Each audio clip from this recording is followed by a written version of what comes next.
Morrison, number 7 is around sideways, 57 is there, one of the Recar team cars. We have an absolute block track at the top of the mountain. Damage at all. There's the view from Alan Grice's car. He's there, car 44. He's just stopped. He's not in damage, but there are a number of cars. Bob Morrison.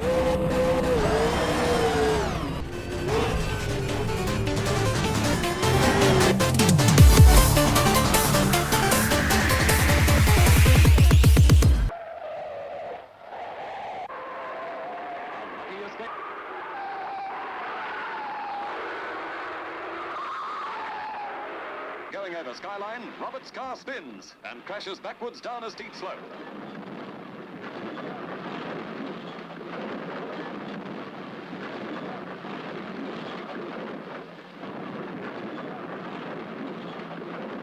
Hagan and Doug Whitefoot brush with spectacular results. And look, he's gone. Gibson's wrong. Look, he's still going. Hey, look, just missed him. That was a fearful accident. Bill tells how it happened. As I come over the blind approach to McPhillamy Park Corner and at speed in excess of 100 miles an hour, a tyre burst on the car, causing it to veer straight ahead into the bank. And I was a bit worried, for the crowd's sake, that the car would sort of jump the fence and end up in amongst the people. There was just crashing and glass breaking and banging and carrying on. When the car finally came to rest, I was still conscious, and Tatus ran over and they started to tip the car up. That looks bad at home as we watch the replay, very dramatically caught on our video disc. Can you imagine what would have happened if the sand trap hadn't been there? He would have gone probably head first. He's a very lucky man to be able to walk straight back to the pits. He certainly is, Mike. That's a most spectacular accident. We've been luckily fairly accident-free. Crash B, the unforgettable side of Dickie Johnson, carving out a Falcon-sized shortcut to Lithgow, right through the mulligan. Here it is again. Dickie Johnson doing so much damage to the forest that year that Sting later wrote a song about it.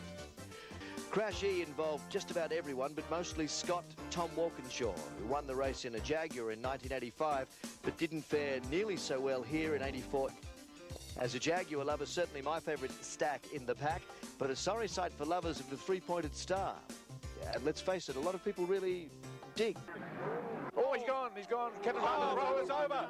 Bartlett has gone. He's got Dick Johnson maybe into him. No, Dick got out of the way, but the back tyre is off. The back tyre. No. Oh, the car's gone. After passing the car, and it spun at the top of the mountain coming down, just clips the wall. That is not a good place to be if anyone was travelling very, very close to him at the time. So Peter Jansen. Let's see it from another angle now. And in fairness, point out that it's actually co-driver Andy Rouse at the wheel, not Brocky. Brocky was actually back in the pits picking out a new co-driver for next year. This is what happened on the exit to Forest Elbow. Brian Callahan, Barry Graham, the 39 car, spinning. Then triggered off is the Toyota Corolla. That's Bates and Bates, I think, in the Daily Planet car. And that, of course, Andrew Harris with the brakes on. Driver very quickly out of that. That was... This is the kind of send-off, and I don't want to... Oh, no. Oh, no. I don't want to be unkind to Winfield and the Nissan team, but the punters at the top of the hill, this is the kind of send-off they wanted to see for the Nissans. Well, the Nissans got in, Jim went in gingerly. Red flag is out. Oh, no. Just get out of that. Marshall will get hit if he doesn't get over the fence. Red flag is out. The race is over. Here is the Hopwood car coming up. Is going to pull out and has drilled the Commodore right in the rear, and you can see what has happened. He's put himself around, and there goes the Commodore. He's trying to bring it back under control. He'll hit the wall on the right. Oh! And that's straight across to the left, and how on earth he has just missed. Young Brian Callahan. Oop, here's the 76 car that hit the wall, got into with a wash. Now, he was quite okay. That is, and as you can see, climbing out. Oh, yeah. Yeah. His leg against the roll bar. Very, very lucky. Oh, that's Alan Jones. Alan Jones, the car's on fire, stopped in the middle of the circuit. Goodness me, Alan Jones. the race leader. That one is going to be in bad shape. Now they're going to have to get a hell of a lot more extinguishers down there to get that one under that control. fellow isn't going around the other side, and I don't blame him. He doesn't want to get onto the track. Especially the smoking. He's not. The extinguisher is not doing the job. That is going to really get moving. If he doesn't get around behind the tire, now he's just... No, he's not going to do it. He's got to get out of there. He better walk away from it. Yeah. That's going to be a dangerous situation shortly. A Conrod straight. I don't know what's happened, but the car is ablaze. 301, the pack leader, Falcon. No, I think that's on the approach to the cutting, actually, Gary. It's on the way up to the cutting, sorry. Under bonnet heat, Gary, is so mentioned. The replay, Alan Moffat was just pointing out the damage on the front of his Falcon there, just coming in the bottom of the screen. Now look at that, there's a collision. Wayne Russell, car, yeah. John Trimble. John Bowes, 17, Shell FAI Falcon. Richards goes right in front of him. Bowes' heart is in his mouth. He slides to the left. Leave me out of this, he says. Go away. And look at John glancing to the right. He doesn't even care. Oh dear. Mr. K, it's... Replay, there's Brock, he's running wide, he's getting sideways. Dear oh dear, he's heading toward the concrete wall from here. What has happened there? Massive loose, he's probably doing about 170 kilometres an hour there, and crunch. That is a big impact, a huge impact, as Brock loses it coming through Castrol Curve on the run up toward McPhillamy. And then, let's watch this again, Doug. There he goes. This is at race speed. Oh. Conrod straight on the extreme left-hand side of the road. The car gets all unstable. He tries to catch it, then it gets onto the grass, and once you get on the grass down there, you are history. Oh, I tell you what, he's got out of that pretty lightly, all things considered. That's the best save of today at Mount You reckon that's Panorama. not the ride of your life? That is the ultimate ride. 17, Dick Johnson. On our Toyota replay of an incident that occurred up here. Larry Perkins. Pop! And I think that's the number 18 Ford Sierra. Uh-oh. He's got into the side of the Clearahan Mazda RX-7. Clearahan's heading out to the wall. He decides he's turning the other way. Oh, my goodness me. Lumps of concrete flying everywhere. Knocked a big hole in the wall. Who we caught early on our Toyota replay. This is the lusty Commodore getting out of shape, and crunch. Up she goes. Down it comes. It has not been the week for the lusties. See exactly what happened. Oh, launched it. Straight through the curb. Missed it completely. Creases it twice against the concrete wall. Tim and Alf Grant, one more spot. Well, that's shades of last year, isn't that bad? Like Dave Barrow. We'll have a look at what happened to the Russell car. Holy smoke. Gee whiz. Because there was plenty of action. Over 200 kilometres per hour. Anthony Trapp, bang! A massive accident, one of the biggest ones we've seen in a while. And I'm pleased to say that Anthony is okay. He's here at the track again. We just see the aftermath where John hits the wall very heavily on the outside. Behind him is Greg Murphy, the HRT teammate. Oh! It's the Bottle Magic car. Trimble and Mazzira, that's the entry. Thomas Mazzira was big.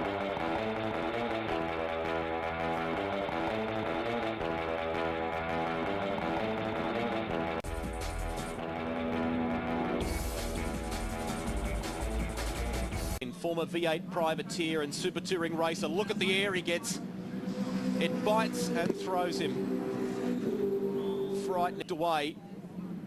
And this is the one that happened just moments ago, and Jason Richards, just monumental damage to the front. And oh, 2x2 through there. Murphy in the wall! No. Murphy and skate into the wall. That's interesting into turn one, and they've already gone off. Oh, that's an incredible smash to start this race. The Valvoline Cummins Commodore, and they're all over the at the moment. All of a sudden, Barguana gets squeezed out to his right. Wham! Upside down to start round two. Well, he got tapped by another car. I couldn't see which one it was in the pack there. Two. Whoa! Oh, look where he's heading. Goodness me, there's going to be a big accident. Murphy, straight on. Wow. He has flown off the back. We've got problems there. Oh, look at that. That's Paul Morris and Mark Larkin. Oh, whoa, wow. I hope he gets out of that in a hurry. Yes, he's out of it. Goodness me. Well, they'll have to stop this. Did you stall? Oh, look, then that's... So Larry got stuck. Paul's driven to the back. Look at Larkham. Oh, God. Back there between Mark Larkham. You could see Larkham collide with someone, and kapow. Romano was in there whether he made initial contact or not. It was very hard to work out. Charlie, how did you see it? Yes, definitely I'd say... Around here he comes. Wow! Another couple of 100 metres at least down here. Look at this. Glenn Seaton comes in hard on the left-hand side. My goodness, what's this? Replay. That's what Steve Owen... Oh, no. He is going to go firing through here in turn one. You can't imagine. Just sheer luck. And this will be scrutinised because this is something that you don't want to see happening. Oh, man. Oh. That is...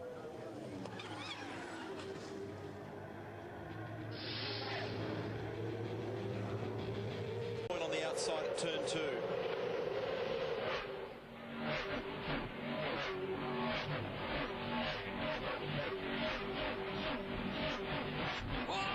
That was Bargwanna. That was Bargwanna. Had a huge moment. It's rolled. It's a Bundy car. No, it's not. I'm sorry. Oh, my goodness. One of the Bundaberg Red races has gone over. And that is an almighty crash. Yeah, so apologies. I've called that wrong. But that's going to bring out the safety car, and that was a shocker. Can't work out which one.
Ton of V8 supercar. Now watch this. You watch car 33 come right in the middle, up, over, spin, collects the wall, and Ricky Taylor, in the space of just 100 metres or... Makes a stormer, slots to the inside. That's massive. Oh, and the slots on the grid. He was stalled on the grid and has been hit from behind. That's and Carl's moving, trying to get out of this car. Oh, man. And Dave Reynolds pulled out of the way. Owen completely unsighted. He had no chance. He had nowhere to go. That car, that car will be just about over and out, I'd say. I totally agree. I've never... There's one in the fence hard at turn 8. And Douglas is gone. There must be oil down there. There's stuff down there because they're spearing off everywhere. Taz Douglas has gone into the wall on the other side. That's what you heard then. Oh, man. Big contact for Courtney. And Bright was talking about there being oil down there. So whether that was there before or after the fact, certainly Bright is... I think there might be a challenge on up front. Oh, we've got a car on its side. Here's the replay. Watch here. No, he's run out of the road. Look at this, and he's gone. Oh, my goodness me, that is a shocker. The car lifts. The Fujitsu car lifts. Oh. Ouch. All 4 wheels of James Courtney's car off the road. Oh, well, let's not, because Paul Morris in car 49 has major damage. Stopped. He hasn't got any front brake. It's locked the rear, so we've seen this over the years. Oh, that's so it's gone in hard. Steve Owens at the helm, so it looks like David did it on his own. He's just backed in very hard, so the mid-quarter speed, there it is in real time, is 130 Ks. So this one, cars, the driver, oh no, Caruso has hit the wall at 8. Oh gee, Michael just couldn't get it turned at all, so I suspect the tyre had actually gone flat at. Yeah, it was already well wide of the line. Oh, he lost control. He said over the radio. That is a shocking incident. Kilometres an hour. Check that out. I've never seen a car. Such an amazing day yesterday. And how's this? Oh my God, that is so fast. Fabian Coulthard was the one in the Lockwood car. That is... Oh, big moment, a massive moment for one of the Pepsi Max cars. which has ricocheted him into the outside wall, and then the catastrophe really begins. It's just a pinball at that point, and it's ridden right across the top of that wall, and there are officials behind that as well. So he's clipped that wall, gone then from the left side of the road to the right, that's then fired it back to the left. In the week 260th. Congratulations. Massive crash. Sorry, we're going to have to come back to you there. That's Scott Pye. That's a massive crash. It's gone straight. You see, straight ahead. Hasn't retarded at all. And bang in. That's his heavy front. Yeah, I confess, Father. There, you'll smack on the hands. Yeah, you can move once, but you can't just keep weaving across the race. Oh, no! Big crash! It's a massive accident. Goodness me. Oh, it's gone over the fence. And it's on fire as well. So obviously a bit of contact there in terms of the situation where we've had a bit of, that drafting, the car's going quick down the front straight. Bit of contact, and unfortunately at that speed it obviously creates a problem. So red flag's out. They'll pull that one up and get the field under control. Going far. He's got locked up under the back of the Nissan, tagged Hazelwood, rotated it, and then it's gone into the fence backwards and rolled. Catch fence has done its job. Testament to the strength in the cars. This is the Dunlop Super 2 Series leader. Wonderful job in his wildcard appearances this year. Here's another angle of it. Violent impact, huge energy dissipated by the tyre barrier, and the car flipped up onto its roof. And this is where the multi-point harness, the seats, the hands device that secures the helmet so that he doesn't end up with a disproportionate amount of movement with that kind of impact does its job. And the good news is that he's out of the car. Let's have a look in real time and listen.